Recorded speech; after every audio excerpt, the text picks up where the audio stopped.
Ya, bismillahirrahmanirrahim. Assalamualaikum warahmatullahi wabarakatuh. Halo teman-teman semuanya, teman-teman DRLK. Apa kabarnya? Semoga dalam keadaan yang terbaik ya. Saya Faisal, hari ini saya mau sharing ke teman-teman semuanya. Izinkan saya sharing yang akan berkaitan dengan why, dengan self-purpose, dengan hal-hal yang berkaitan dengan diri kita. Ini sebenarnya untuk apa kita hidup. Fungsinya itu untuk apa, teman-teman ya, kita hidup. Hidup kita ini untuk melakukan apa, dan hal-hal lainnya tentang arah tujuan hidup seperti itu. Apakah saya yang paling jelas di sini arah hidupnya? Tidak juga. Ya, di sini saya ingin men-sharingkan tentang tools bagaimana kita bisa menetapkan dan memantapkan langkah hidupan kita supaya tidak salah arah, insya Allah. Seperti itu. Why? Tentang why. Oke? Sip. Mari kita mulai dengan bersama baca Al-Basmalah. Bismillahirrahmanirrahim. Perkenalkan teman-teman, saya Faisal. Bisa dibaca sendiri sebenarnya. Materi tentang why ini sangat relate dengan kehidupan saya karena kehidupan saya ini saya pernah merasakan hidup tanpa why. Dan sekarang hidup insya Allah dengan why yang sudah ada, dan insya Allah sudah menjadi strong why saya. Dan karena strong why itulah saya menjalani aktivitas-aktivitas yang ada di layar kaca. Oke, seperti itu. Nah,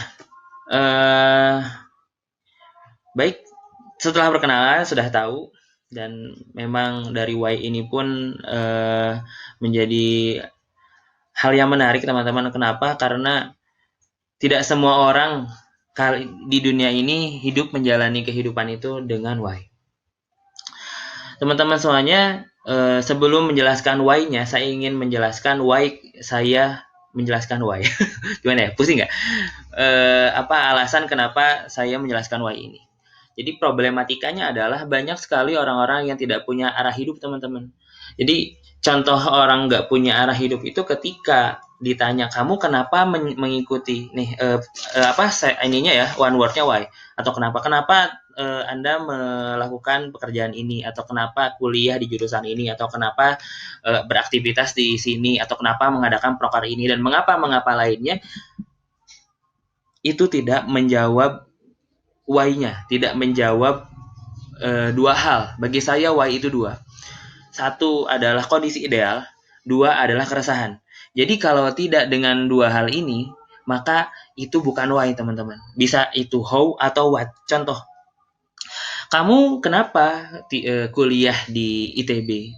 Oh ya keren aja, Kak. Oh, kenapa keren? Kenapa emang kalau keren? Ya keren, bagus. Setelah itu apa? Ya udah, keren aja. Itu kira-kira ada kondisi ideal nggak di sana? Atau ada keresahan nggak yang ingin dia selesaikan? Oh, ternyata tidak, berarti itu bukan strong why. Dan ketika orang lain menjelekan ITB, ternyata ITB-nya itu jadi kurang baik, tidak keren lagi, bisa jadi dia berhenti kuliah. Gue nggak sih? Atau kenapa kamu ikut organisasi ini? Oh, ada teman saya, Kak, di sini. Saya mau mencari teman. Di sini banyak temannya. Gitu. Ketika temannya yang ikut satu organisasi itu di sana itu pergi, ada kemungkinan dia pergi lagi nggak? Ada kemungkinan dia pergi juga nggak? Ada. Bisa jadi dia hilang dan dia tidak akan kembali lagi. Atau kenapa kamu mengadakan program kerja ini? Proker ini kenapa? Oh ya, Kak, ini proker dari turun-temurun, Kak. Ini sejak lama udah ada, Kak. Ya kenapa? Ya sejak lama, Kak. Terus jadi diadakan proker itu sejak lama itu sudah tidak relevan ya sih, sama yang sekarang itu sangat tidak menjawab buahnya. Oleh karena itu teman-teman, ketika satu proker itu bayangan, ketika proker itu mengandung salah satu dari dua unsur, kondisi ideal ataupun permasalahan yang ingin diselesaikan, maka proker itu akan menjadi proker yang memang sesuai dengan kebutuhan. Maka proker tersebut akan terjalankan dengan hal yang memang sesuai dengan why orang-orang yang menjalankannya. tujuannya itu akan mencapai sebuah kondisi ideal atau ada masalah yang dapat diselesaikan dengan proker tersebut. Kalau ternyata why dari proker tersebut itu tidak ada masalah yang ingin diselesaikan ataupun tidak ada kondisi ideal yang mau diraih, habis uang, habis tenaga, itu untuk menyelesaikan sesuatu atau mengerjakan sesuatu yang ternyata tujuannya pun kita nggak tahu secara garis besar. Ataupun karena hanya untuk orang lain, ataupun hanya untuk budaya semata, gitu. Tapi ketika ada why-nya, ada kondisi ideal atau sesuatu yang diselesaikan, maka kebermanfaatan itu lebih directly sampai ke orang-orang yang kita tuju. Gitu. Ketika kita berbisnis, why itu menjadi daya jual yang lebih tinggi daripada produknya itu sendiri. Produk itu what? Why itu sebenarnya nilai jual lebihnya. Contoh, ketika ada orang yang jualan, contoh ini ya, jualan cireng, ya itu cireng pada umumnya. Tapi ketika diceritakan sebenarnya cireng ini saya jual untuk membantu orang yang sedang mau melahirkan, membutuhkan uang. Kira-kira dari cerita tersebut melahirkan sebuah why nggak? Iya. Yaitu ada permasalahan yang ingin diselesaikan. Masalahnya itu orang yang mau lahiran kurang uang. Sesederhana itu tuh udah why loh teman-teman. Gitu loh. Daripada jual dong, ini beli dong cireng aku. Itu langsung what gitu loh, langsung ke cireng gitu loh. Benar gak sih? Tapi kalau ada telling story sebelumnya, ada kondisi ideal ataupun permasalahan yang diselesaikan, itu akan menambahkan nilai jual. Karena apa? Orang jadi tahu apa maksud tujuan orang jualan itu. Dan itu kita akan bahas juga nanti. Nah, teman-teman, di sini ada lingkaran. Saya kepanjangan ya. Ini ada lingkaran, ada 3 lingkaran, ada why, how, dan what. Dan sebenarnya lingkaran ini adalah lingkaran yang mana semakin dalam semakin kuat, ya nggak sih? Seperti dunia, seperti bumi. Bumi itu bulat kan? Siapa yang menganggap bumi itu datar? Ayo boleh mengaku.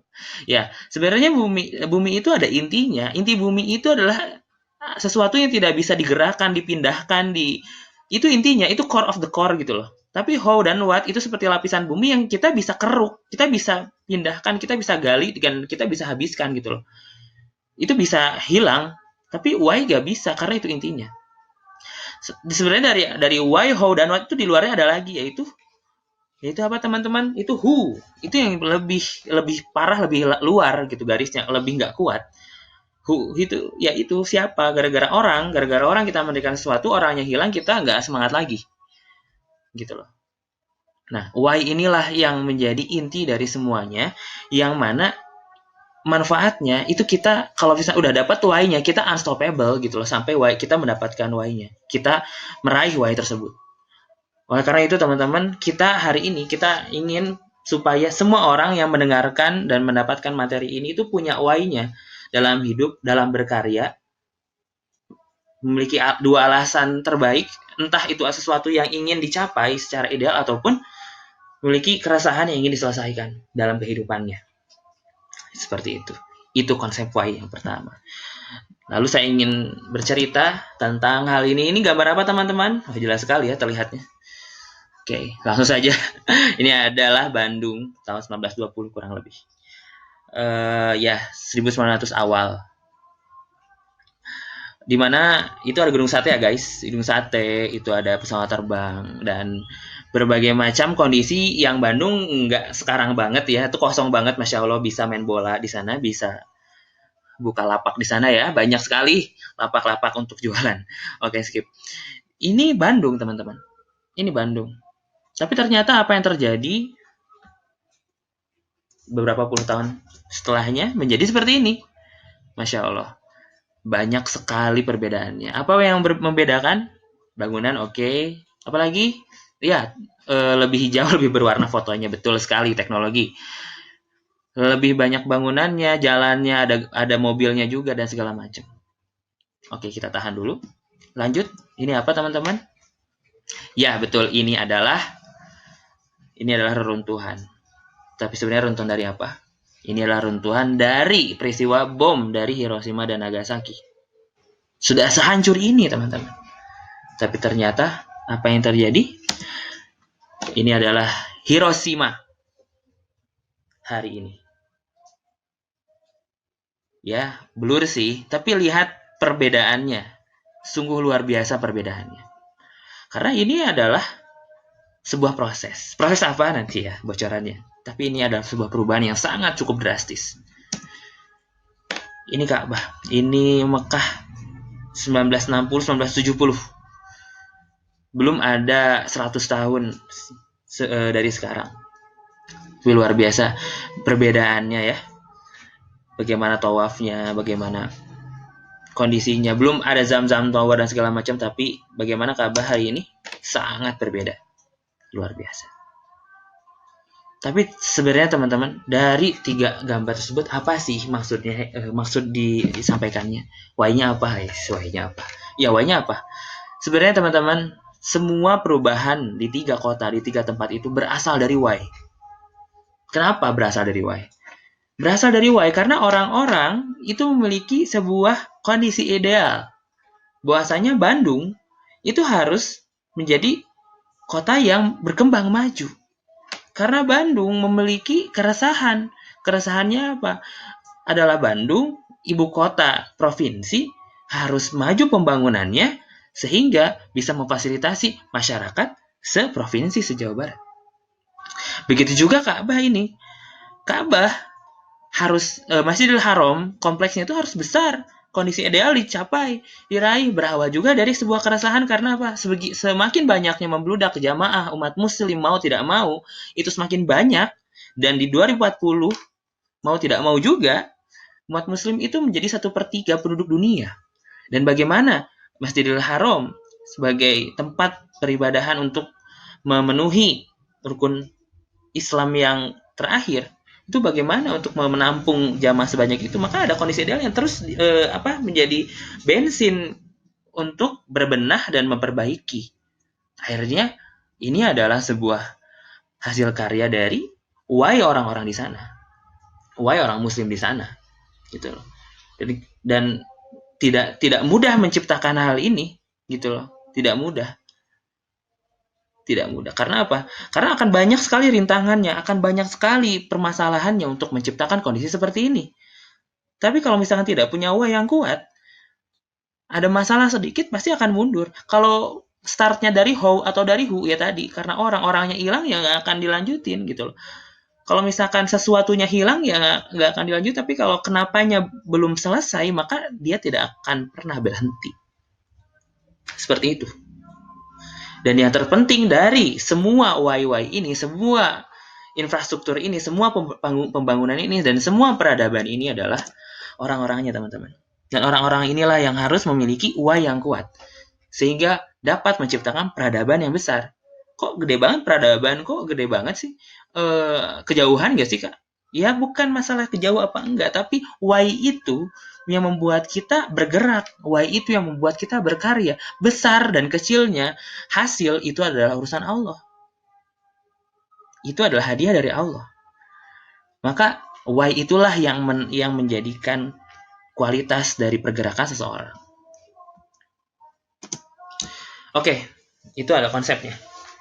Sekarang saya bertanya teman-teman, kira-kira apa sih why dari setiap, nanti akan saya akan tunjukkan beberapa orang ataupun pihak dengan why yang berbeda-beda. Tapi dari awal coba kita kira-kira Nabi Muhammad SAW why hidupnya apa sih? Apa sih yang membuat beliau ini terus bergerak, terus tidak berhenti untuk berdakwah? Sesungguhnya apa? Why-nya adalah Islam. Why-nya adalah keselamatan. Siapa yang selamat? Yang selamat adalah umatnya. Bayangkan, saking kuatnya why Rasulullah SAW untuk keselamatan umatnya, ketika akhir hayatnya, umatnya lah yang disebutkan. Umati. Ya kita gitu loh yang dipikirin Rasulullah SAW. Bahkan ketika Rasulullah SAW dibangunkan kembali ketika di padang mahsyar nanti, yang dicari ya kita juga.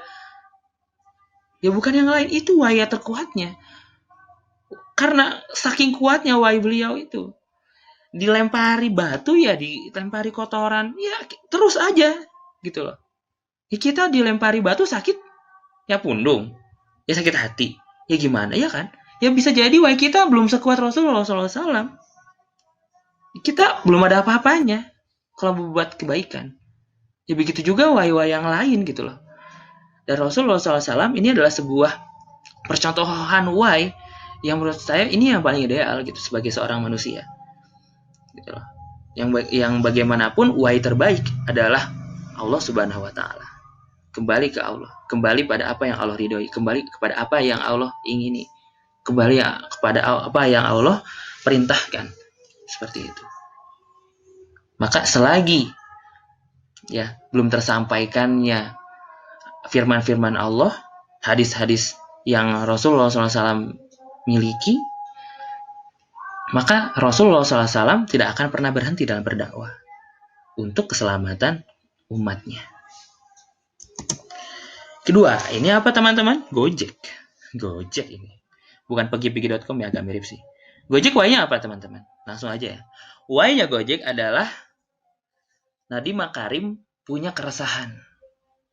Kalau tadi Rasulullah SAW itu adalah why-nya itu kondisi ideal, keselamatan.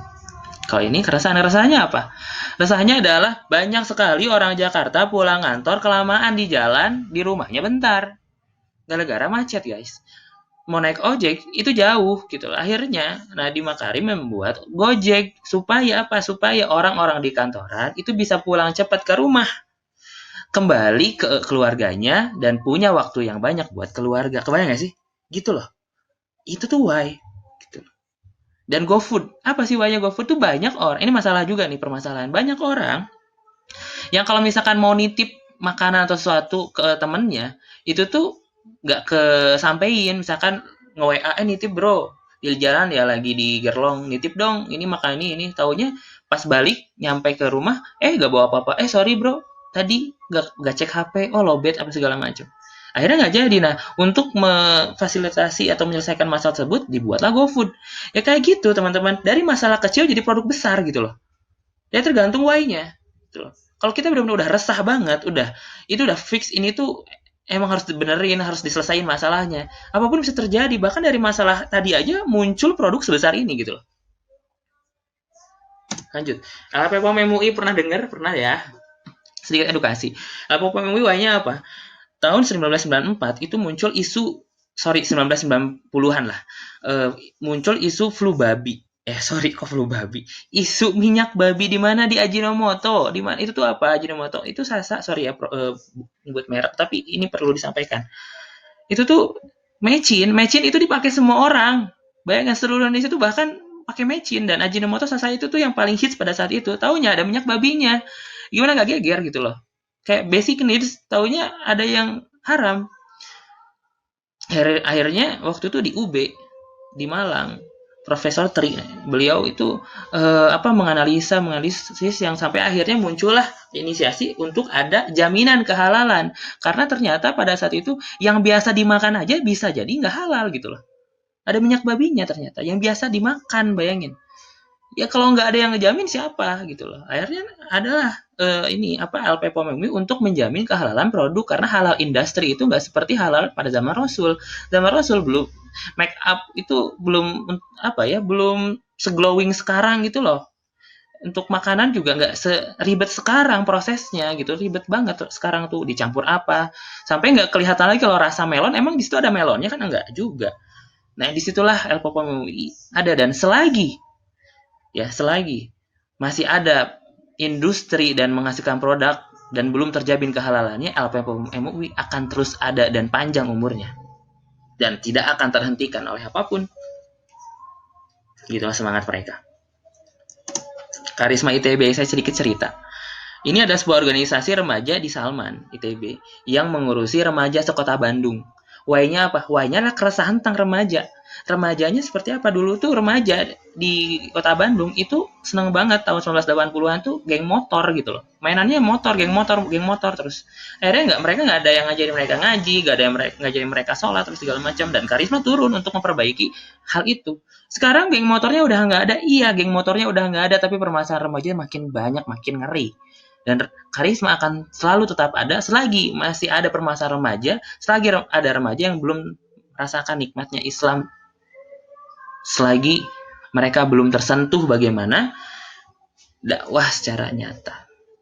Karisma. Jadi itu permasalahannya awalnya. TM Karir ini apa? Ini jasa konsultasi. Kalau misalkan dari Watt ya ditanya ini apa sih TM Karir? Ya ini tuh jasa konsultasi untuk ini quarter life crisis gitu loh, biar nanti orang-orang yang udah lulus yang bingung mau kemana, yang SMA bingung mau jurusan apa tuh bisa dibantu sama TM Karir. Tapi why-nya apa? Why-nya ternyata ada 87% mahasiswa di Indonesia itu salah jurusan, guys. TM Karir ingin menyelamatkan orang-orang yang salah jurusan itu supaya tetap on track, atau bagaimana solusinya supaya dia tetap berkarya dengan why yang jelas. Juga teman halal. Teman halal ini apa sih? Teman halal ini why-nya adalah selagi ada umat muslim di Indonesia yang masih belum mengerti konsep halal industri, masih belum mengerti bagaimana ngerinya babi di mana-mana sekarang untuk muslim yang diharamkan, ternyata di berbagai produk itu bisa jadi ada kontaminasi babi, akan terus mengedukasi dan tidak akan pernah berhenti selagi masih ada orang yang belum mengerti. Padahal ini adalah basic need bagi muslim. Juga Muhammad Al-Fatih apa why-nya untuk menaklukkan Konstantinopel? Why-nya adalah apa teman-teman why-nya? Why-nya adalah Muhammad Al-Fatih itu sudah sejak lahir mendapatkan why-nya. Itu untuk menjadi kondisi ideal, untuk menjadi sebaik-baiknya panglima, sebaik-baiknya pasukan yang menaklukkan Konstantinopel. Itu adalah why yang sudah ditertanam gitu loh. Kondisi ideal yang ingin diraih, dan itu janji Rasulullah SAW, dan itu pun janji Allah. Muhammad Al-Fatih itu why-nya. Dan ternyata terbukti. Ini apa? Saya ingin menceritakan seorang guru matematika. Ditanya, dia jurusan pendidikan matematika. Ditanya, kenapa kamu ingin menjadi guru matematika? Dijawabnya oleh dia, saya dulu memiliki guru matematika yang nyebelin banget. Dan membuat saya tuh gak suka matematika. Dia tuh cara ngajarnya tuh nyebelin, membuat orang tidak nyaman, dan selalu menyalahkan, dan selalu membuat kesan bahwa saya matematika itu rumit. Dan pada saat itu satu kelas, kami tuh gak mau belajar matematika dan pada jelek nilainya, dan akhirnya kita tidak bisa memaknai sebenarnya apa di balik matematika itu. Oleh karena itu saya belajar sekarang tentang matematika, dan saya ingin menjadi guru matematika karena saya tidak ingin ada orang seperti saya lagi dan teman-teman di kelas saya lagi yang akhirnya membenci matematika. Itu sebuah keresahan teman-teman, dan dia ingin menyelesaikannya. Bahkan saya pernah sharing di satu SMA di kota Bandung. Saya tanya, apa why hidup mereka? Ada satu orang yang bilang, saya punya keresahan, Kak. Apa keresahan kamu? Keresahan saya adalah saya tidak suka dengan kondisi masjid yang tidak ramah dengan anak kecil. Saya nggak suka kalau ada anak kecil diusir dari masjid, dianggap mengganggu atau segala macam. Padahal mereka bisa diatur, mereka bisa diurus gitu loh. Ketika satu anak kecil diusir dari masjid, tidak ada anak kecil yang melanjutkan peradaban, nantinya akan hilang satu generasi yang tidak cinta masjid. Bayangkan, itu adalah why. Ada kondisi ideal pula satu orang lagi yang mengatakan, saya memiliki why. Why saya adalah saya ingin memberikan mahkota, ingin memberikan jubah kepada orang tua saya dengan hafalan Quran saya. Itu adalah why, itu adalah kondisi ideal. Dan dia tidak akan pernah berhenti untuk menghafal Quran sampai dia sudah menghafalnya secara keseluruhan untuk mendapatkan jubah dan mahkota itu dari Allah Subhanahu wa taala nanti untuk orang tuanya. Dan sekarang saya ingin tanya, YDRLK apa? Apa keresahan yang ingin diselesaikan? Apa tujuan? Apakah ada kondisi ideal yang ingin dituju? Maka jawab masing-masing karena saya tidak tahu. Seperti itu ya. Dan untuk memantapkan lagi konsep why ini, saya ingin memperlihatkan sebuah video. Ya, memang kalau ikan salmon ini bisa diolah menjadi apa saja ya. Betul. Bahkan jadi sashimi pun juga enak. Diolah jadi apapun enak artinya. Tapi ngomong-ngomong, kamu tahu nggak kalau salmon itu ternyata pernah puasa berbulan-bulan loh. Nah, aku pernah dengar tuh. Kamu pernah dengar? Sakti, ya. Oke, dan ternyata memang mereka kembali dan mati di tempat mereka ditetaskan, yakni di hulu sungai. Tapi tentunya ini setelah melewati masa tumbuh dewasa di samudra nih. Ya, ini dia nih perjalanan hidup salmon yang panjang.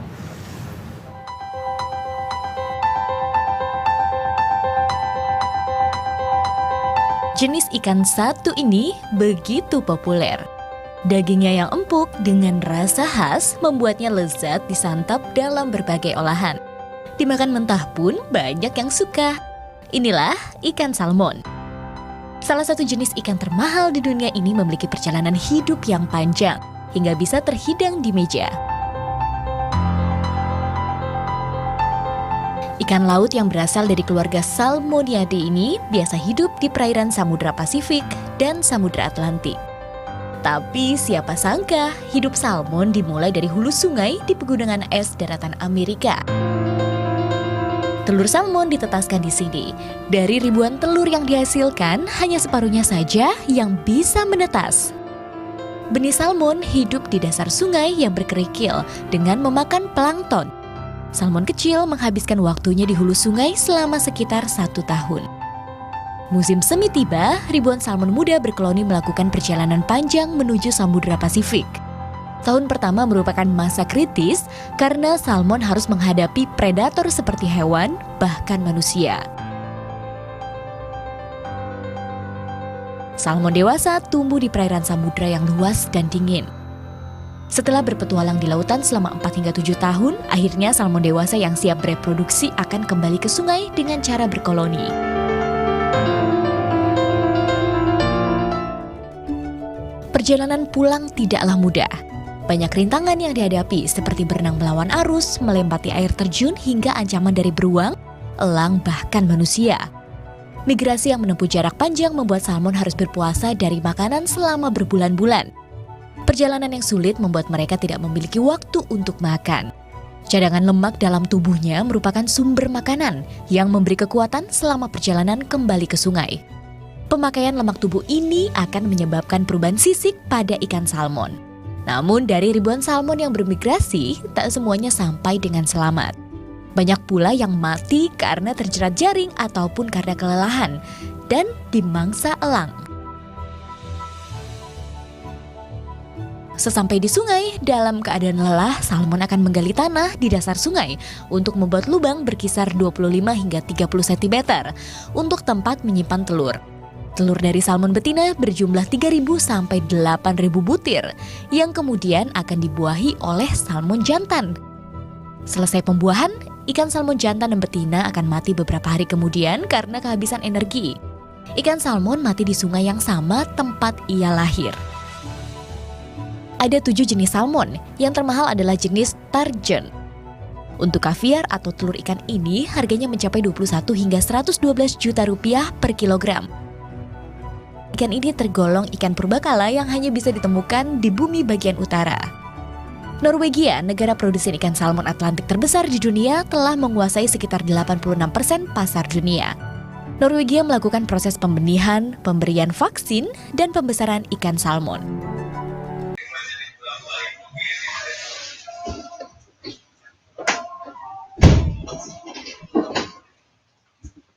Ya, itu tentang salmon.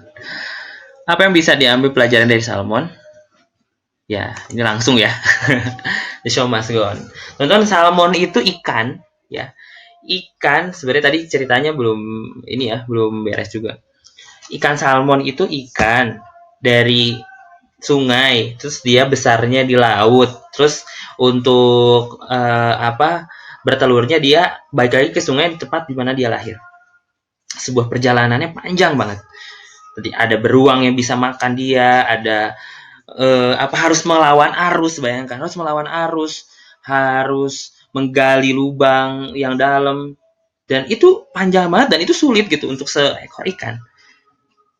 Maka harganya mahal dan dagingnya enak pun karena apa? Karena dari pola kehidupannya pun salmon itu memiliki uai yang kuat, teman-teman. Apa ya? Yang dimiliki salmon itu kondisi ideal yang terus ingin dia raih. Itu kita belajar dari why itu bisa dari salmon saja gitu loh. Dan apapun yang terjadi itu the show must go on, dia unstoppable gitu. Salmon itu bisa teman sampingnya dimakan, tempat sampingnya mati, itu tetap jalan dia terus gitu loh. Mau ada apapun yang terjadi ya dia tetap jalan gitu loh. Kalau kita berkarya, kita punya sesuatu yang dikerjakan. Kalau misalkan masih sedikit saja ada sesuatu yang masalah, ternyata kok gak enak ya, kok sakit ya, ya gimana kita mau tertempa gitu loh. Gimana kita mau bisa lebih grow, bisa kita itu bisa jadi lebih baik gitu loh. Kalau misalnya permasalahan sedikit saja itu menghempaskan kita, ternyata kerikil kecil aja ternyata bisa menghentikan kita. Berarti why-nya belum kuat, teman-teman. Gitu loh.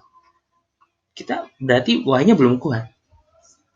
Berarti sebenarnya bukan itu yang harus kita selesaikan, bisa jadi. Atau benar memang itu yang harus kita selesaikan, tapi kitanya saja belum sadar. Gitu loh. Kitanya saja belum sadar. Sehingga why kita belum kuat. Sehingga kita masih terhentikan dengan hal-hal kecil. Sehingga kita belum, the show must go on. Gitu loh. Padahal why itulah yang menjadikan seseorang tak terhentikan dan selalu berpegang teguh pada prinsip the show must go on. Lalu apa dalam sudut pandang Islam? Sebenarnya why ini adalah niat, teman-teman. Why ini adalah niat. Innamal amalu binniyat wa innamal likulli imri'in ma nawa. Gitu loh. Sesungguhnya setiap orang itu tergantung niatnya, dan orang itu akan mendapatkan apa yang niatkan. Dan di sini dibahas, lihat, faman kanat hijratuhu ila Allahi wa rasulihi fa hijratuhu ila Allahi wa rasulihi. Faman kanat hijratuhu lid dunya yusibuha aw imra'atin yatazawwajuha fa hijratuhu ila ma hajara ilaihi. Konsep niat sampai likulli imri'in ma nawa. Setiap orang itu dapat apa yang dia niatin. Lihat selanjutnya. Kalau misalkan ada yang hijrah kepada Allah itu karena Allah dan Rasulnya, maka akan dapat Allah dan Rasulnya. Tapi kalau misalkan hijrah ke Allah itu untuk dunia atau untuk perempuan yang ingin dinikahinya, maka ya dia dapat itu. Gue sih, kalau misalkan apa yang kita lakukan itu karena why, kalau saya mengatakan Allah itu the strongest why gitu ya. Why terbaik itu ya Allah gitu loh. Balik ke Allah. Ya itu adalah why gitu loh. Itu adalah kondisi ideal gitu loh. Tapi kalau misalkan kita why-nya alasannya itu bukan why tapi who. Karena perempuan yang mau dinikahi ya dapat itu, gak dapat Allah tapi gitu loh. Ya dapat who, gak dapat why. Ya itu konsep niat. Jadi maksudnya niat itu sebenarnya adalah definisi dari cara mendefinisikan why gitu loh. Why kamu apa? Maksudnya niatnya apa?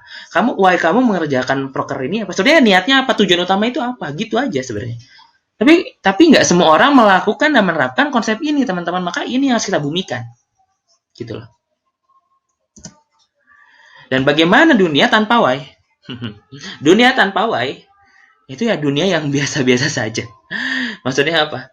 Ya tidak ada kondisi ideal yang diraih, tidak ada permasalahan yang ingin diselesaikan, maka dunia akan tetap berjalan tapi tidak dimaknai.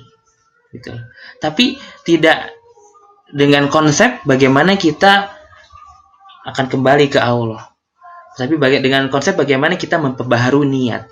Ya udah ngalir aja, kan gitu ada kan? Ya udah ngalir aja sih, ya udah biasa aja sih. Ya sebenarnya kamu hidup tuh untuk apa gitu loh. Hidup itu untuk apa? Kamu ya udah ngejalanin arus aja hidup itu, ya udah habis SD, SMP, SMA terus kuliah. Terus sebenarnya apa yang kamu ingin selesaikan gitu loh? Ada enggak sih?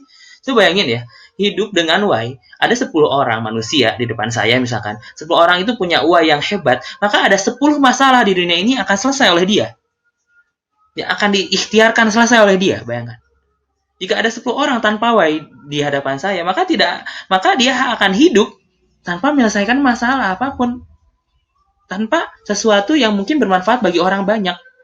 Ya dia hidup hanya untuk dia sendiri. Bahkan untuk dia sendiri pun dia nggak tahu untuk apa. Sebenarnya hanya mengikuti arus kehidupan.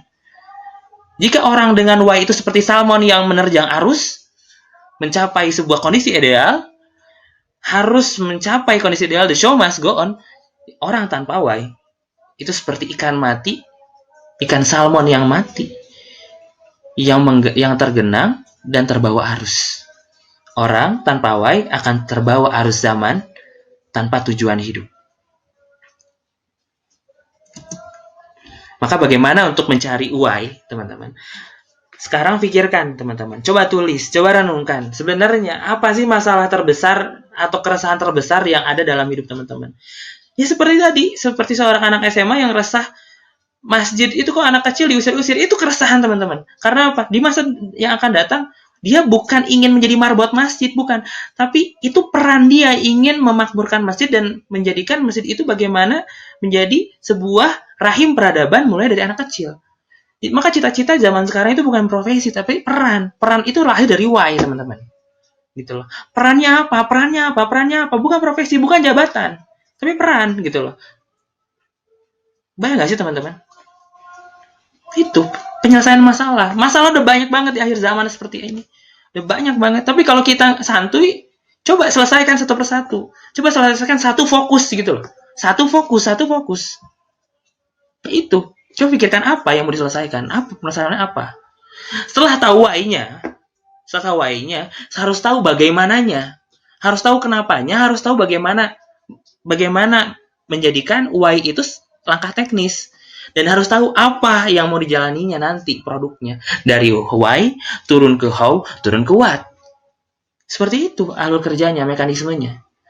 Resah ini macet di Jakarta, gimana nih? Oh, berarti harus ada yang memudahkan orang itu menggapai alat transportasi yang simpel. Oh, ojek. Gimana caranya? Oh iya, produknya apa? What? Gojek. Itu produknya. Gak semudah itu, memang harus riset gitu. Harus benar-benar dimatangkan dulu. Mulai dari why-nya dulu, bukan what-nya. Bayangkan, teman-teman.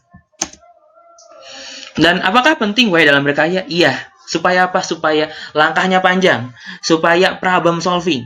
Supaya the show must go on. Supaya unstoppable. Supaya orang-orang itu bisa minimal. Itu bisa ikut memiliki prinsip why. Konsep why juga yang sama. Bukan why-nya yang sama, tapi konsepnya yang sama. Oh iya, harus ada, hidup itu harus ada permasalahan diselesaikan gitu loh. Dan bukan hanya untuk diri sendiri saja. Kenapa? Karena hidup bukan berlomba untuk menjadi malaikat, teman-teman. Untuk ya udah baik aja buat diri sendiri, menjadi yang paling sempurna, yang paling baik se-alam dunia, kan bukan. Tapi untuk berkarya. Ya seperti manusia berkarya. Karya itu problem solving. Karya itu menyelesaikan masalah. Masalah orang banyak.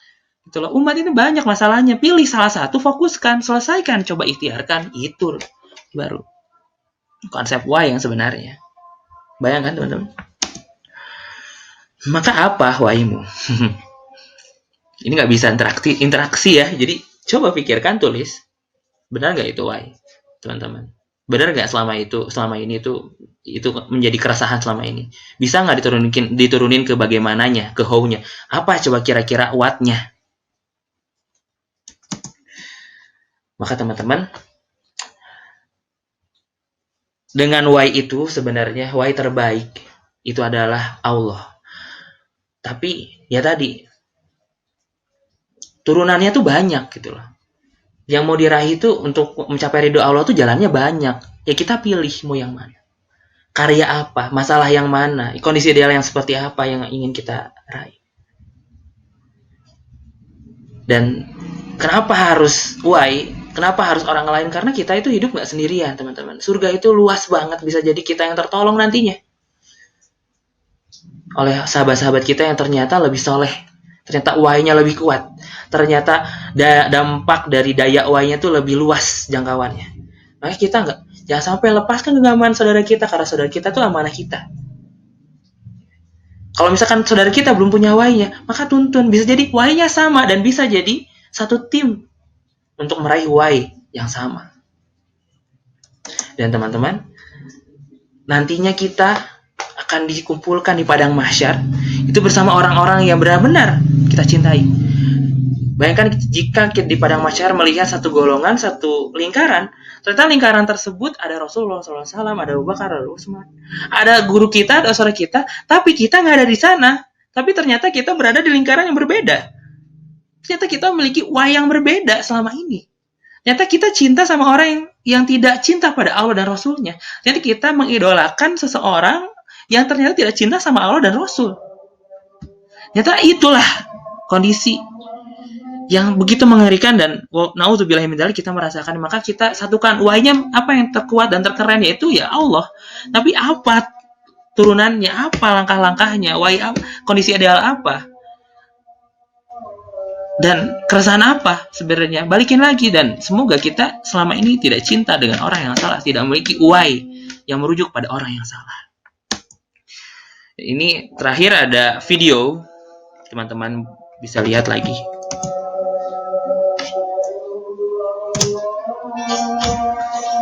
Good news from Indonesia.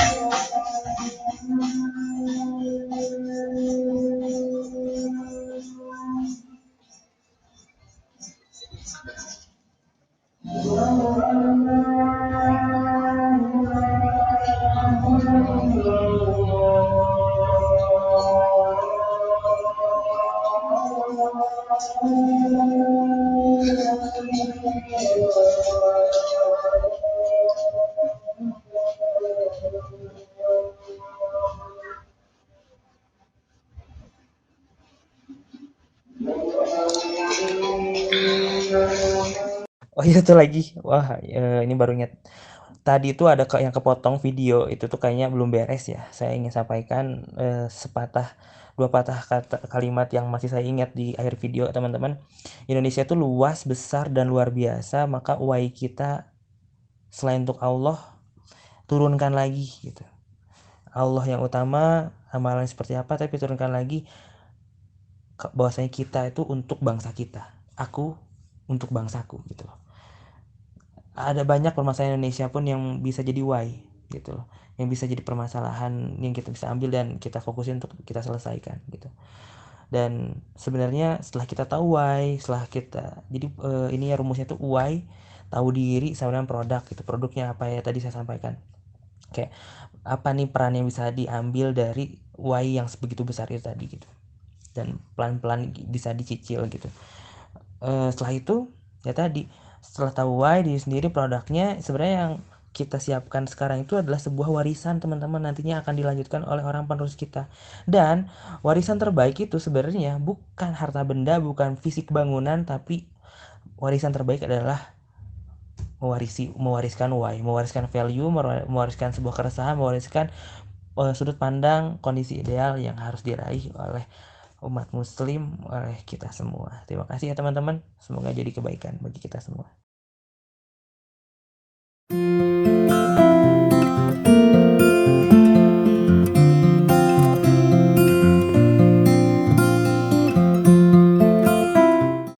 Ya buat Via, bismillahirrahmanirrahim, coba jawab ya.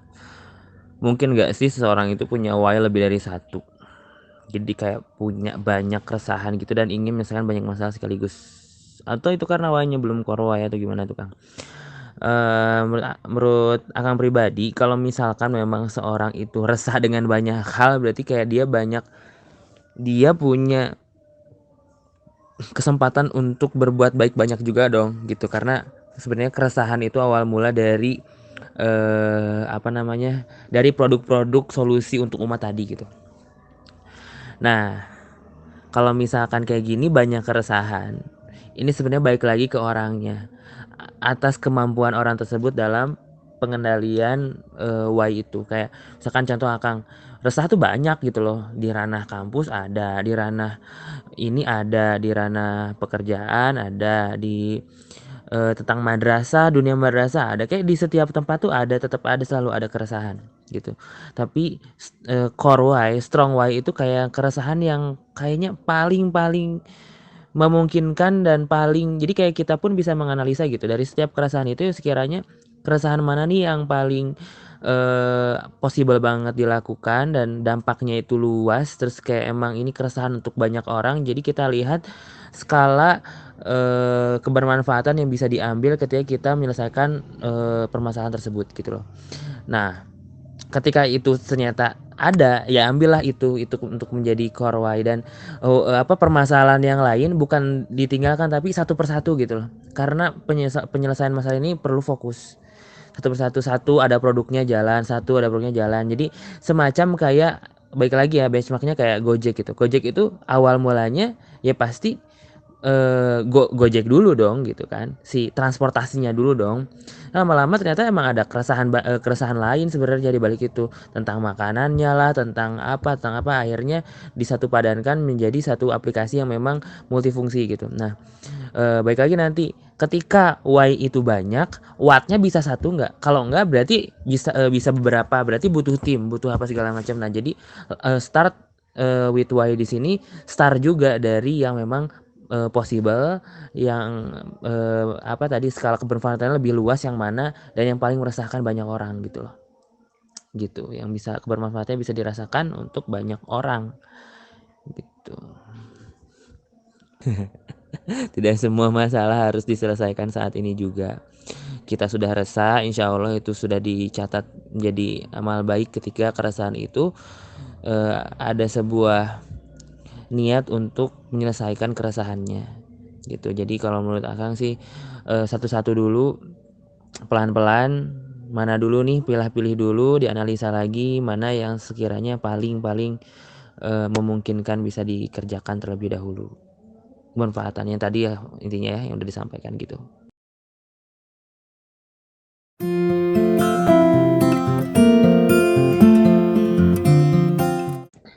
Ya, jadi Start with Why ini konsep dimana kalau kita mau ngelakuin sesuatu ya mulai dengan why-nya dulu. Kalau udah terjerumus terlebih dahulu, maka sebenarnya bisa tak jadi dunia kita perbaiki niat kita. Nah maka teman-teman, saya yakin sekarang pun tidak semua orang langsung berpikir dan tahu why-nya itu apa secara dalam gitu loh. Why-nya itu apa yang emang the strong why-nya itu apa. Saya yakin belum semuanya tahu. Karena butuh proses, saya yakin gitu. Karena butuh waktu gitu. Itu untuk memulai, apalagi yang sudah dimulai dan nggak tahu nih why-nya apa. Nah, mungkin kalau misalkan saya boleh berikan saran, teman-teman ketika memang sudah masuk ke dalam sebuah ranah, sebuah hal yang memang awalnya karena who atau how atau what, coba analisa lagi di sana, taji di dunia, perbaiki niat. Sebenarnya ada nggak? Nah di sana baru kita analisa ada nggak permasalahan di sini emang ketika diperbaiki itu bisa menghasilkan dampak untuk umat, untuk orang banyak. Terus kalau misalkan nggak mimpi, ada nggak kondisi ideal yang memang bisa diraih di sana dan bisa memberikan kebermanfaatan juga untuk umat gitu. Kalau misalkan ketika dianalisa, ketika dipikir-pikir, ketika diskusi ternyata ada, jadikan itu pegangan gitu ya. Ingat tadi kuncinya kebermanfaatan untuk umat ya. Atau enggak minimal untuk diri sendiri dan orang sekitar yang dekat pun itu udah umat sebenarnya ya. Jadi nggak masalah untuk memperbaiki niat. Nah kadang udah tahu alasannya tapi karena bukan pilihan sendiri jadi nggak semangat juga. Nah bisa jadi si alasannya itu emang belum kuat, belum strong why lah istilahnya mah gitu, belum core of the why apalagi istilahnya itu belum dalam lah why-nya gitu. Jadi coba pikirkan lagi, kalau misalnya emang nggak ada banget, sudah lama, sudah diikhtiarkan, terus jangan sampai gini, kita emang meninggalkan tempat tersebut karena nggak ada why-nya, terus malah zolim juga, malah apa istilahnya tuh, meninggalkan sebenarnya ada kebermanfaatan di sana gitu, cuma kita tinggalkan. Nah coba ambil dari sudut pandang positifnya juga teman-teman ya. Bagaimana si why ini bisa di bahan bakar, bisa jadi prinsip the show must go on. Tapi jangan sampai juga tadi kalau misalnya sudah masuk ke dalamnya, jangan sampai nanti ada kezaliman yang terjadi gitu ya. Jadi itu pun bisa dianalisa lagi why-nya gimana gitu ya teh ya.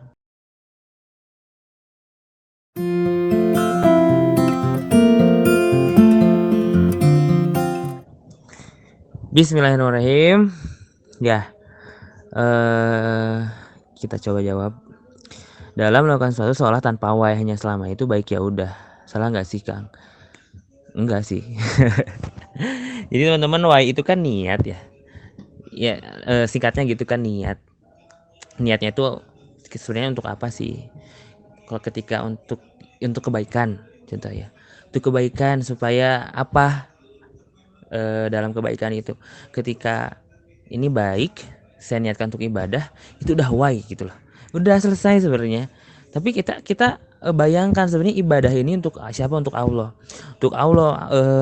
Apa yang kita bisa gambarkan gitu dalam pikiran kita ketika Allah ridho terhadap apa yang kita kerjakan dengan kebaikan itu gitu. Jadi kita artikan setiap kebaikan yang kita lakukan itu teman-teman jadi kontribusi kita supaya meningkatkan hisab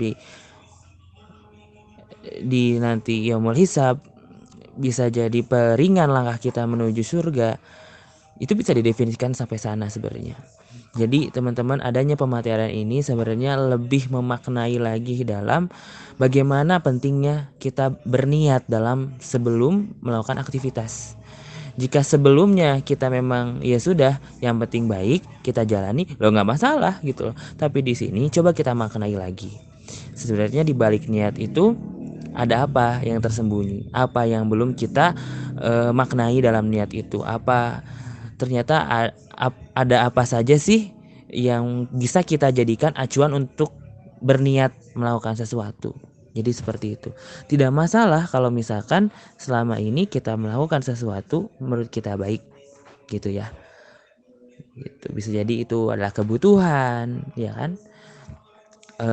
Sesuai dengan karakter masing-masing. Untuk ngebantu orang, untuk apa? Cuma ini kita lebih definisikan lagi, lebih maknai niatnya itu seperti apa, gitu.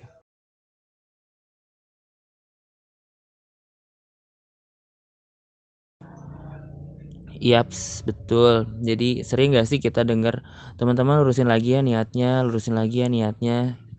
Sebenarnya ke arah sana sih, maksudnya tuh kayak menurut kita tuh kita definisiin ini kira-kira Allah menganggap ini baik juga nggak ya? Allah ridho nggak ya? Kayak kalau kita lakuin ini sebenarnya ada unsur ibadahnya nggak sih gitu, ada nggak ya, supaya nanti biar jadi ibadah gitu loh, apa yang kita lakukan itu jadi kebaikan juga gitu. Ini ada sunnahnya nggak sih dalam melakukan hal ini. Jadi yaitu karena hidup itu untuk ibadah, betul, cuma teknis-teknisnya tuh apa seperti itu gitu loh. Dan yang akan sampaikan ini adalah sebuah garis besar niat untuk jangka panjang gitu, bukan hanya untuk kehidupan sehari-hari saja, tapi bisa juga digunakan untuk targetan-targetan yang lebih besar. Dan juga untuk hal-hal kecil pun itu butuh why, betul. Makanya di sini kita kuatkan lagi bagaimana kita memaknai setiap niat yang ada, setiap niat supaya jadi why yang terbaik gitu.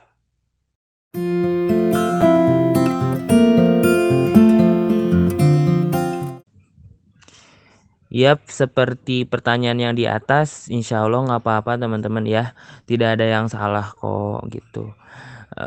Kalau memang sudah masuk, lalu kita memperbarui niat, kita baru mencari why-nya, itu nggak masalah ya, tidak ada yang salah dengan hal seperti itu. Ya PR-nya adalah menganalisa why-nya itu apa gitu.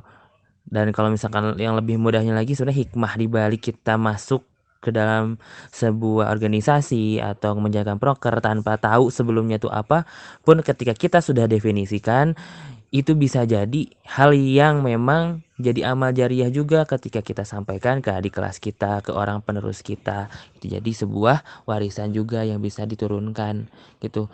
Selama ini misalkan saya melihat ada proker yang turun-temurun, terus di tahun ini saya yang ngejalanin.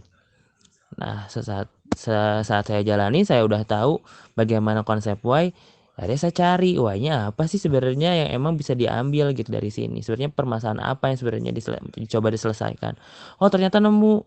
Nah, itu bisa disampaikan ke teman seangkatan juga, orang-orang yang memang menjadi penerus kita nanti, supaya apa? Supaya memang mereka menjalani dengan minimal nih, dengan memang ada konsep why yang tertanamkan gitu ya.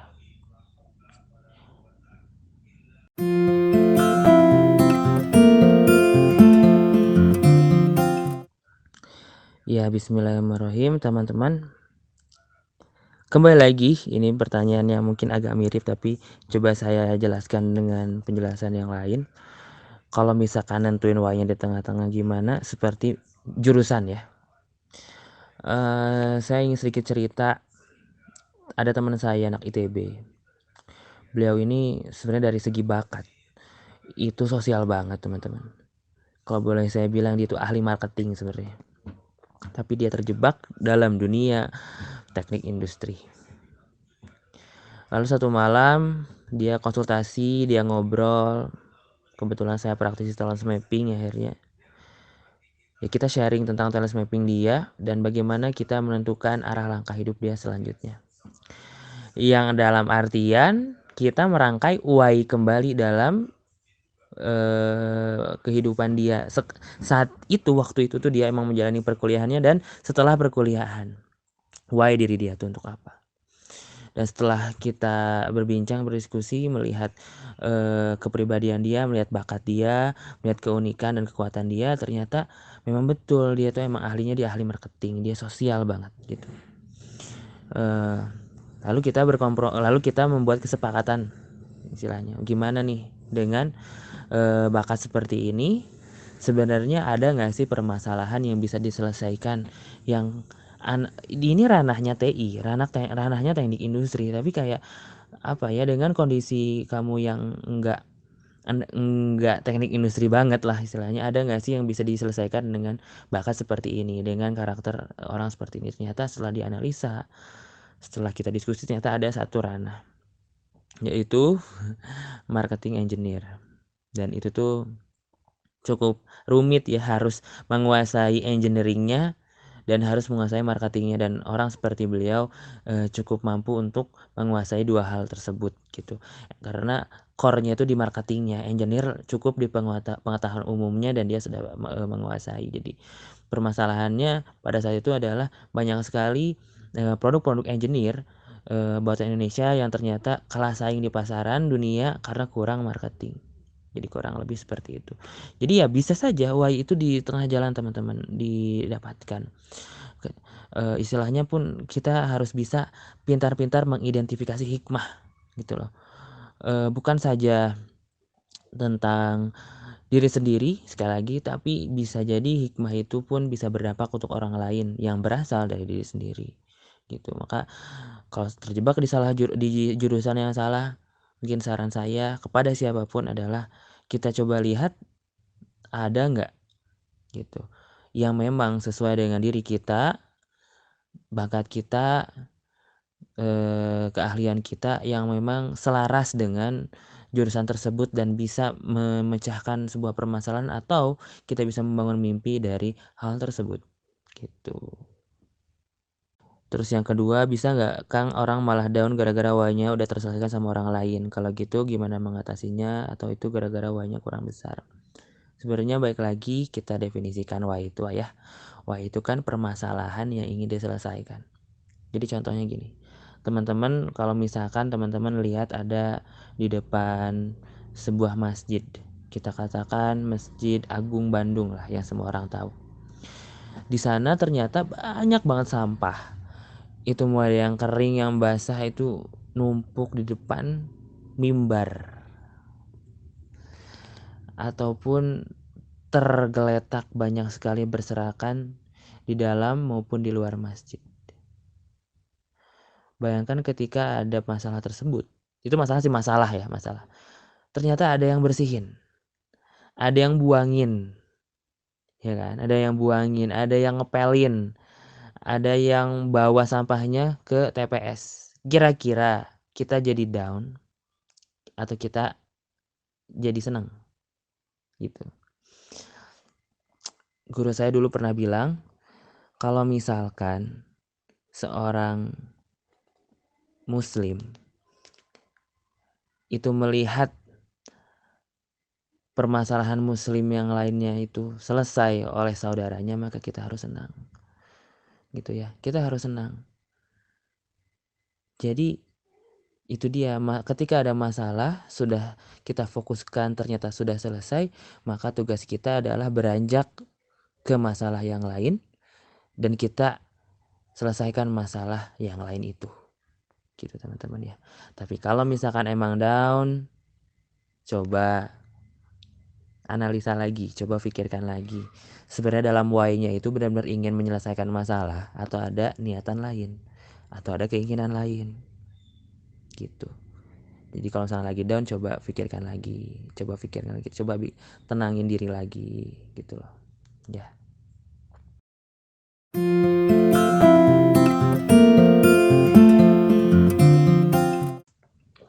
Ya, mungkin sorry ini ke-skip ya tadi. Kayak banyak pertanyaan, tapi saya jawab sekarang.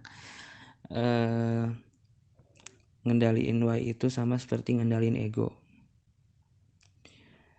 Ngendaliin Y itu kayak sama kita ngendaliin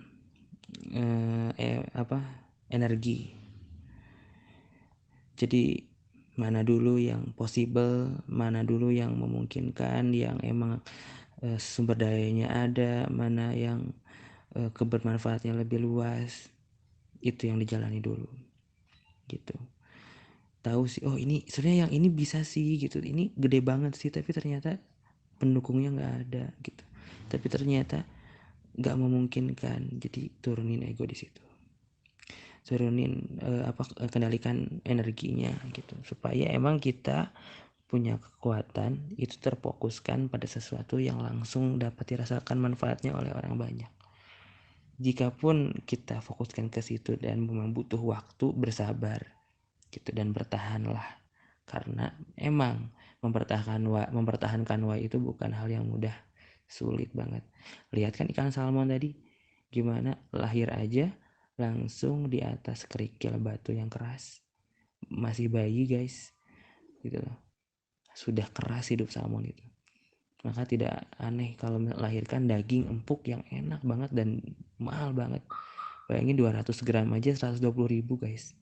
200 gram 1000 gram berarti 1 kilo berarti sekitar 600.000. Masya Allah ya kan. Value seberharga itu gitu, karena apa, emang dari prosesnya pun sangat-sangat luar biasa.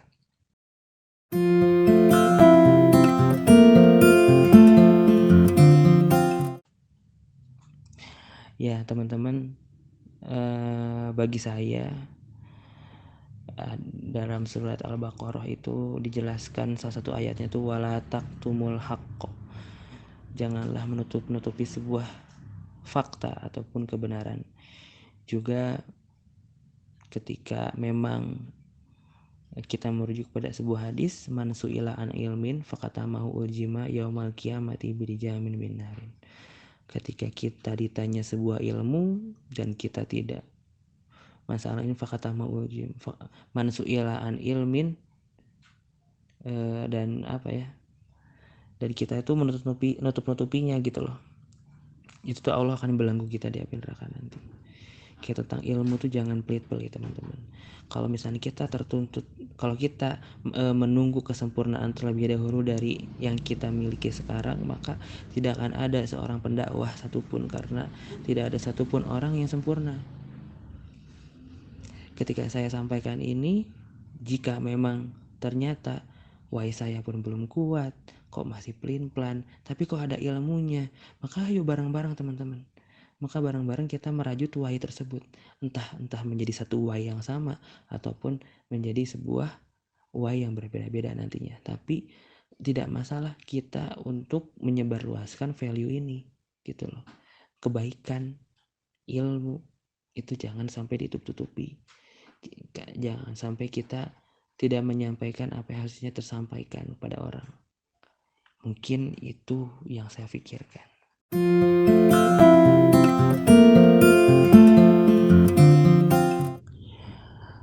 Dulu saya pernah diajarin sama seorang guru, bahwasanya penularan Y, nilai, value, keresahan, hal-hal yang berbentuk abstrak seperti itu memang tidak bisa sekali ataupun 2 kali. Banyak banget metodenya. Mulai dari penugasan, pengawalan dari tugas itu, lalu ada evaluasi, lalu ada banyak banget metodenya ya, banyak banget metodenya. Kalau teman-teman tahu, penurunan nilai di Jepang, saya lupa di Jepang apa Korea, itu menggunakan beberapa metode, salah satunya metode visual. Jadi Y-nya Jepang itu disiplin. Mereka, sorry ini Via udah pernah ke Jepang ya, tapi ini saya dapetin ini di guru saya. Mungkin bisa dikoreksi. Di sana itu diceritakan bahwasanya yang namanya SOP kan itu standar ini ya. SOP itu kayak standar pelaksanaan gitu, operasional prosedur. itu digambarkan dengan sebuah lukisan yang luar biasa besarnya, karena itu di kerajaan ya. Ini misalkan kalau misalnya ada tamu, itu gimana sih SOP-nya, kondisi idealnya kayak gimana sih, itu digambarkan melalui sebuah gambar. Oh, harus ada ini, ini gambar. Di kondisi ketika ada tamu tuh harus ada apa aja. Oh, ada apa, semua itu tervisualisasikan. Jadi orang tuh oh gitu bentukannya gitu loh. Kondisi ideal. Nah, teman-teman, dari situ saya belajar. Oh, ternyata penyampaian value atau penyampaian why itu sama seperti layaknya komunikasi efektif. Komunikasi efektif tuh metodenya ada beberapa macam. Yang lebih sederhana itu ada visual, ada audio, dan audio visual. Ya, teman-teman pun sudah tahu. Ketika saya dulu di sebuah organisasi, sebut saja Karisma ITB, pernah memimpin di sana 1 tahun, ada PR. Setiap pemimpin PR-nya adalah menurunkan value. Lalu saya gunakan itu. Dulu saya membangun sebuah visi periode di masa itu adalah bergerak sebagai, ini panjang banget tapi saya sampaikan aja. Karisma ITB sebagai aktivator yang mengawal pergerakan dakwah remaja untuk mewujudkan karya nyata. Dari narasi yang panjang itu sebenarnya ada 3 langkah konkret: bergerak, berkarya, dan melakukan keduanya itu bersama-sama dengan kebersamaan. Dari 3 hal itu akhirnya saya turunkan. Bagaimana caranya supaya orang itu gampang tahu keresahan dan kondisi ideal yang ingin diraih di periode ini. Akhirnya saya gunakan metode yang tadi, visual, audio visual. Yang pertama visualnya dulu. Akhirnya saya membuat sebuah logo periode, yang mana logo periode ini berbentuk kereta. Kenapa kereta? Filosofinya adalah karena output akhirnya adalah kebersamaan. Saya memvisualkan bahwasanya kita sekarang sedang bergerak bersama-sama dalam lokomotif dakwah untuk berkarya. Gitu. Jadi visualnya tadi dengan sebuah gambar kereta yang diartikan filosofinya sebagai lokomotif dakwah, di mana di situ mengandung visi why yang saya tanamkan. Lalu audionya gimana? Audionya saya buat tagline yang mana mudah diingat. Karisma bergerak berkarya bersama, disingkat Karisma Baraya. Karisma Baraya, tagline-nya mereka bilang bergerak berkarya bersama dengan sebuah gerakan, jadi mudah diingat. Gitu. Audio visualnya gimana? Audio visual akhirnya saya buat video. Di sana ada penjelasan tentang visualisasi ininya, keresahannya, bagaimana kondisi ideal yang diinginkan, hingga sebuah sehingga dipadu-padankan dengan suara-suara yang emang mendukung audio visual gitu. Itu metode saja gitu. Yang lainnya gimana? Bisa dengan teknik emang komunikasi langsung personal dari hati ke hati, diturunkan apa benar orang ini memiliki visi yang sama atau enggak. Karena teman-teman, ketika kita merekrut seseorang untuk masuk ke dalam lingkaran kita yang paling dalam, yang paling pertama kita harus pastikan itu visinya sama atau enggak, why-nya itu sama apa enggak. Itu dulu. Bukan attitude, bukan skill. Yang pertama tuh why-nya dulu. Yang kedua baru attitude, sikapnya. Yang ketiga baru skill. Jangan dibalik, skill dulu. Wah, ini bisa nih, jago nih, tapi attitude nggak ada. Tapi ternyata visi pun enggak gitu. Nah, maka teman-teman sejak awal pastikan why-nya itu dulu gitu. Dari sekian orang kader, coba pastikan mana dulu yang why-nya terbaik, itu ya bisa gitu loh. Itulah yang terbaik sebenarnya why. Yang kader terbaik adalah kader yang sesuai gitu sih kurang lebih.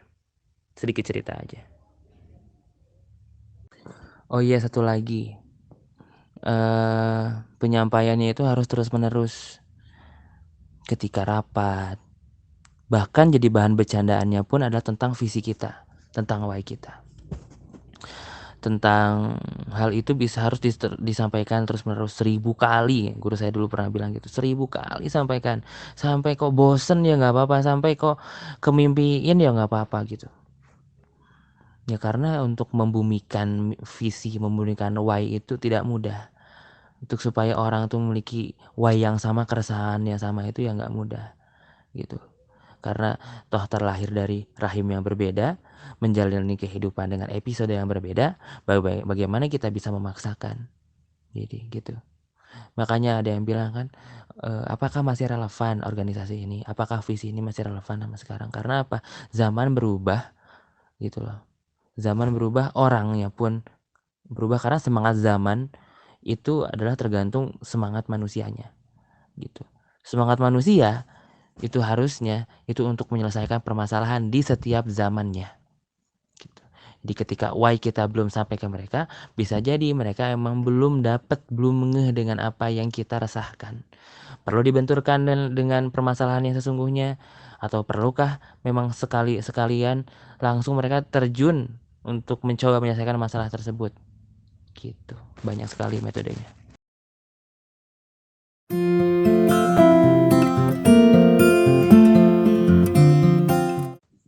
Iya teh, set dulu why terbesarnya apa. Nanti bisa di breakdown tuh di setiap ranah itu nanti kayak gimana. Kalau misalkan teteh agak bingung, coba ajak diskusi ke teman teteh yang memang lebih mudah untuk membuat alur berpikir membreakdown seperti itu gitu. Ajak diskusi. Nah, teteh set dulu goal besarnya apa, diturunin, nanti jadi di setiap ranah itu kebagian, oh di sini harus seperti ini, oh di sana seperti apa gitu. Jadi tetap dengan satu alur yang sama. Ataupun toh ternyata why-nya ini tuh belum kebayang Kang garis besarnya seperti apa, baru lebih khususnya itu kayak gimana. Nah berarti bisa dipikirkan dulu dari khusus ditarik ke umumnya gimana ya. Oke, bismillahirrahmanirrahim, teman-teman. Alhamdulillah sudah di penghujung acara ya. Perdana sekali ini saya sharing online pakai Loom. Karena selama ini kalau misalnya sharing online pakai voice note langsung atau kayak teks gitu, saya agak sulit untuk membawa atmosfer pertemuan itu ke dalam online ya, karena betul sih teman-teman, keberkahan itu nggak bisa didigitalisasi. Tapi sebuah metode ini ada Loom itu, jadi ya seakan-akan sama seperti presentasi, ada suaranya, jadi ya walaupun nggak ada orangnya, nggak ada video orangnya, tapi semoga bisa menambah ini ya kondusivitas dan dapat lebih bisa dimaknai secara online gitu. Dan juga teman-teman seperti ini, mungkin ini ada hal yang spesial yang ingin saya sampaikan. Teman-teman, saya praktisi talent mapping sejak 2017. Saya lupa 2000 berapa ya. Atau 17 18 saya lupa. Saya kenal talent mapping itu 2016. Yang saya rasakan, mungkin ada yang belum tahu dan ada yang sudah tahu, talent mapping ini adalah sebuah tools untuk mengenal diri. Mungkin Via udah pernah ya, karena Via salah satu beasiswaan juga waktu itu untuk aktivis Indonesia, penerima beasiswanya. Dan memang saya rasakan pribadi, tools talent mapping ini tuh sangat membantu bagi seseorang yang ingin mengetahui dirinya seperti apa, punya potensi apa, sehingga bisa menyesuaikan nanti dengan peran yang mau diambilnya itu di porsi yang mana dalam why-nya gitu. Nah, teman-teman semuanya, sebenarnya ini nazar saya selama mulai dari bulan Maret ini, saya ingin mencoba merutinkan untuk bisa menebar manfaat melalui talent mapping ini bagi teman-teman yang memang membutuhkan, benar-benar butuh gitu untuk mengetahui diri sebenarnya diri pribadi itu seperti apa sih menggunakan talent mapping. Itu saya ingin membantu dengan memberikan konsultasi dan talent mapping secara gratis, totally free. Ya kalau misalnya teman-teman cek gitu ya di price list talent mapping itu ada yang sampai 1,5 juta, ada yang 1 juta, ada yang di bawah 1 juta, harganya macam-macam gitu. Setiap praktisi mungkin berbeda-beda. Tapi ya standar harganya normal seperti itu sebenarnya. Tapi saya ingin memberikan benar-benar gratis buat teman-teman yang membutuhkan gitu. Benar-benar yang butuh ya. Kalau yang nggak butuh ya nggak apa-apa. tapi saya butuh karena nggak bisa kan nggak bisa milih siapa ya ini, oh kamu aja, misalkan siapa Kang Dwi gitu atau siapa, maka saya lakukan sayembara aja ya, nggak apa-apa ya teman-teman. Tapi sekali lagi bagi yang butuh saja ya. eh Silahkan teman-teman, malam ini banyak banget materi yang saya sudah sampaikan, entah voice, entah lewat teks atau video. Silahkan teman-teman bisa sampaikan itu melalui sosial media teman-teman, boleh lewat Instagram sih ya, mungkin biar lebih eh, global gitu. Nanti di lewat Instastory aja nggak apa-apa, mau post silahkan, luar biasa nilai plus ya di post. Tag saya atau mention saya nanti, pastikan kalau misalkan emang di private coba DM aja di Instagram saya nanti. Nanti memang yang sekiranya impactful, terus maknanya dapat, atau nantilah ada penilaian-penilaian tersendiri dari saya. Jika memang terpilih, insya Allah nanti dikabari, dan insya Allah langsung saya berikan link assessmentnya, dan juga nanti kita janjian buat konsultasi task mapping, dan juga boleh nanti kita bahas tentang why-nya juga lebih individu ya, biar lebih dalam juga pembahasannya. Mungkin itu sih ya teman-teman, makasih banget waktunya. Sekali lagi, jika tadi kalau tawaran saya ini khusus buat dari rumah lahir karya, karena saya yakin kayak saya menawarkan hal yang tepat untuk lingkaran yang tepat juga sih gitu. Tapi kalau ternyata tawaran saya ini salah, ya udah sih nggak apa-apa ya teman-teman, nggak ada yang butuh juga nggak apa-apa. Jadi saya akan tawarkan ke lingkaran yang lain gitu yang emang membutuhkan.